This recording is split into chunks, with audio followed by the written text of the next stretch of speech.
Assalamu alaikum. Welcome to online class. I am taking your physics class 10 chapter number 13 आज start करेंगे propagation and reflection of light. इस chapter में हम reflection of light के बारे में स्टडी करेंगे और propagation means path of light, जो लाइट का जो रास्ता होता है और किस तरह से वो रिफ्लेक्ट होती है। तो इसमें रिड्यूस सिलेबस में सिर्फ जस्ट 4 टॉपिक्स इंक्लूड हैं: reflection of light, loss of reflection, regular and irregular reflection और एंड मिरर फार्मूला। ये नोट्स मैंने आप लोगों के लिए प्रिपेयर किए हैं, इनमें से आपको देखकर लर्निंग करनी है। तो सबसे पहले देखते हैं कि रिफ्लेक्शन ऑफ लाइट किसे कहते हैं। रिफ्लेक्शन ऑफ लाइट क्या है? बाउंसिंग बैक ऑफ लाइट को कहते हैं कि जब लाइट एक मीडियम से, मीडियम किसे कह रहे हैं कि हमारे पास एक लुमिनियस ऑब्जेक्ट क्या है, सन है, और अगर हम आर्टिफिशियल ऑब्जेक्ट लुमिनियस की बात करेंगे तो लाइट हमारे पास बल्ब है। तो इस तरह से जब वो एक मीडियम से हमारे पास सेकंड मीडियम पे यानी किसी सरफेस पे वो लाइट स्ट्राइक करती है, टकराती है किसी सतह से, तो वो क्या होता है, वो उससे टकरा कर वापस चली जाती है, बाउंस बैक हो जाती है जिस तरह, और फिर कुछ उसमें ऑब्जर्व हो जाती है, यानी कि कुछ वो एब्जॉर्ब कर लेते हैं वो सरफेस और कुछ उसे बैक कर देता है, रिफ्लेक्ट बैक। तो इसे हम कहते हैं रिफ्लेक्शन ऑफ लाइट। राइट, यहाँ पे ये देखिए ये वाली डायग्राम बनी हुई है। एक रे आ रही है हमारे पास, लाइट आ रही है, ओके। इस लाइट से यहाँ पे आके ये मिरर की सरफेस है, इस पे आके ये स्ट्राइक कर रही है। जो लाइट आ रही है, जो स्ट्राइक करेगी, उसे हम कहते हैं इंसिडेंस रे। क्या कहते हैं? Incident ray.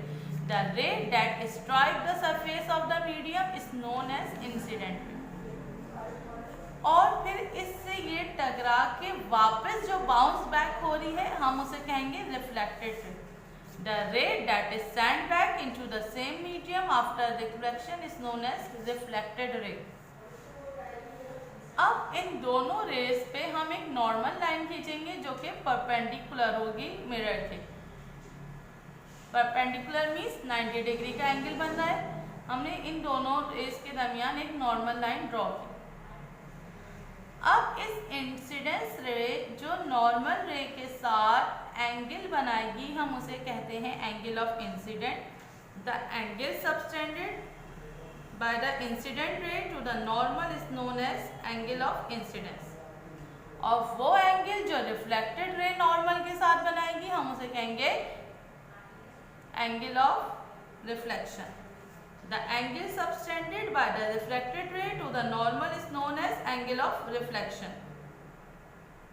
अब यहाँ पे कुछ रूल्स हैं, कुछ लॉज हैं रिफ्लेक्शन के। तो 2 लॉज हैं, हम इन्हें डिस्कस कर लेते हैं। नंबर 1 लॉ क्या है? The angle of reflection is equal to the angle of incidence mathematically. अब इन्होंने कहा है कि ये जो एंगल ऑफ लॉ क्या है, first law angle of reflection, ये एंगल ऑफ रिफ्लेक्शन है और ये एंगल ऑफ इंसिडेंस है, ये दोनों जो है वो इक्वल होना चाहिए। फॉर एग्जांपल अगर ये 40 डिग्री है तो इट मस्ट बी 40 डिग्री, अगर ये 60 डिग्री है तो इसे भी 60 डिग्री होना चाहिए। Second, the incident ray, reflected ray and the normal all lie in the same plane. यहाँ पे इंसिडेंट रे है, रिफ्लेक्टेड रे, नॉर्मल, तमाम तीनों चीज़ें एक ही मीडियम पे आ रही हैं, एक ही सरफेस पे आ रही है, सेम प्लेन पे आ रही हैं। तो हम इसे, ये हमारा सेकंड लॉ है। अब आगे बढ़ते हैं काइंड्स ऑफ रिफ्लेक्शन, ये हमारा सेकंड टॉपिक है रिड्यूस सिलेबस का, सॉरी थर्ड टॉपिक है। तो काइंड्स ऑफ रिफ्लेक्शन क्या होता है? 2 टाइप्स है हमारे पास इसमें भी, एक रेगुलर रिफ्लेक्शन और इरेगुलर रिफ्लेक्शन। जब भी ये डायग्राम आप देखिएगा,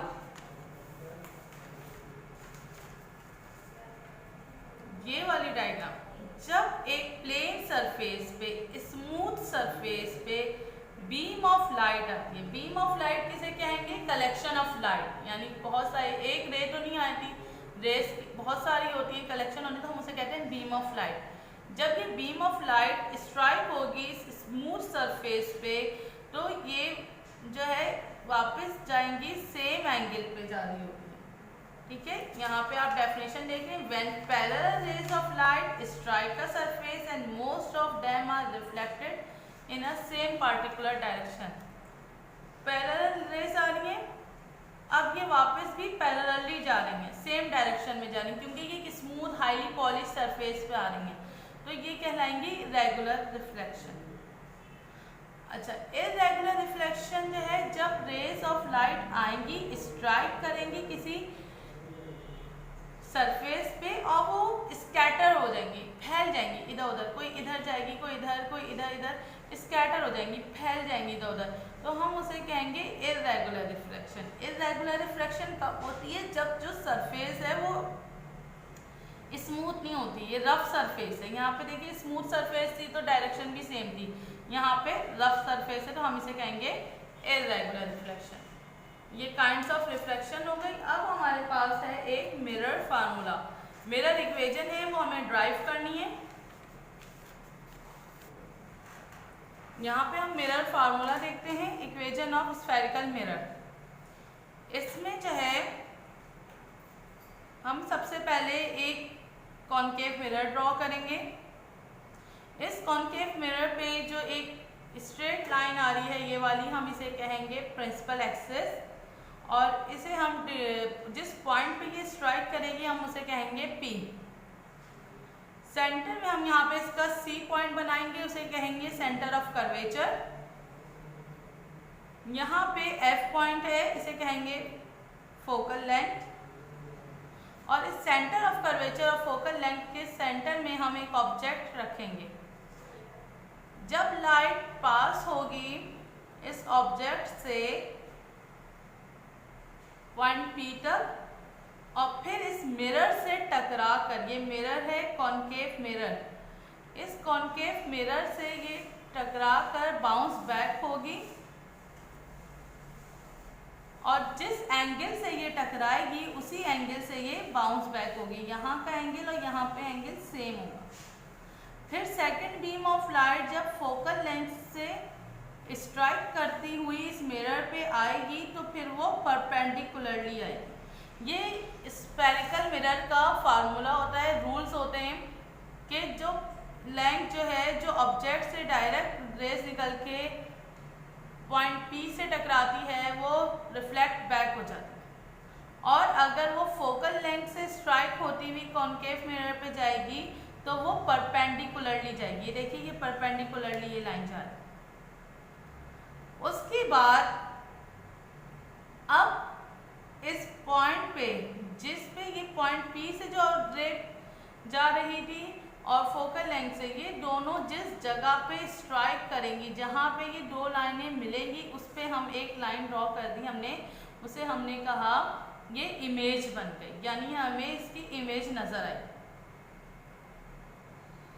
अब इनके नाम रखते हैं। ऑब्जेक्ट को जो है वो हम कहेंगे A, उसके हेड को, और उसकी टेल को B, और जो इमेज बनी वो A डैश और B dash. Height of object HO, object की हाइट, और height of image HI।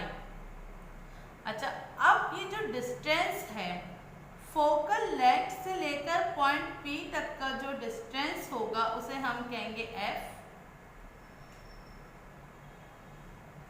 Object से पॉइंट P तक का जो डिस्टेंस होगा हम उसे कहेंगे P, और इमेज से पॉइंट P का जो डिस्टेंस होगा हम उसे कहेंगे Q। अब हमें इसकी रे डायग्राम आपको समझा दी, अब हमें इसको ड्राइव करना है। दो एंगल को हम सपोज करेंगे, एंगल ABP, एंगल ABP, ये वाला एंगल, ये वाला ट्रायंगल है, और ये triangle A dash B dash P, ये दोनों सेम है। ABP और A dash B dash P, इन दोनों को हम लेंगे, इसकी हाइट देखेंगे और यहाँ पे लेंथ भी देखेंगे। जो चीज़ हम ऊपर रखेंगे वो कौन सी होगी, ऑब्जेक्ट की चीज़ होगी, क्योंकि ऑब्जेक्ट हमारे पास ऊपर है और डिनोमिनेटर में क्या रखेंगे, इमेज कहाँ बन रही है, नीचे, तो नीचे किसकी हाइट रखेंगे, इमेज की, और इस जगह पे हम इसकी लेंथ का कंपैरिजन करेंगे। तो ट्रायंगल ए बी पी पहले देखते हैं, triangle A B P. A B P में इसकी हाइट क्या है ऑब्जेक्ट की, ए बी, नीचे हम इमेज की हाइट रखेंगे, इमेज की हाइट क्या है, ए डैश बी डैश। इसी तरीके से angle A dash B dash P, इसकी लेंथ क्या है, A dash B dash P की। सबसे पहले हम ऑब्जेक्ट की हाइट देखेंगे, क्या है, बी पी। अच्छा, अब यहाँ पे इमेज की जो ट्रायंगल है इसकी क्या लेंथ है, B dash P. A B किसके बराबर है, H O, height of object. A dash B dash किसके बराबर है, एच आई के। बी पी किसके बराबर है, बी और पी देखें किसके बराबर है, पी के बराबर है। बी से पी का डिस्टेंस किसके बराबर है, पी। अच्छा, बी डैश पी का डिस्टेंस किसके बराबर है, क्यू के बराबर। ये हमने इसे इक्वेशन 1 बना दी। नेक्स्ट आ जाइए,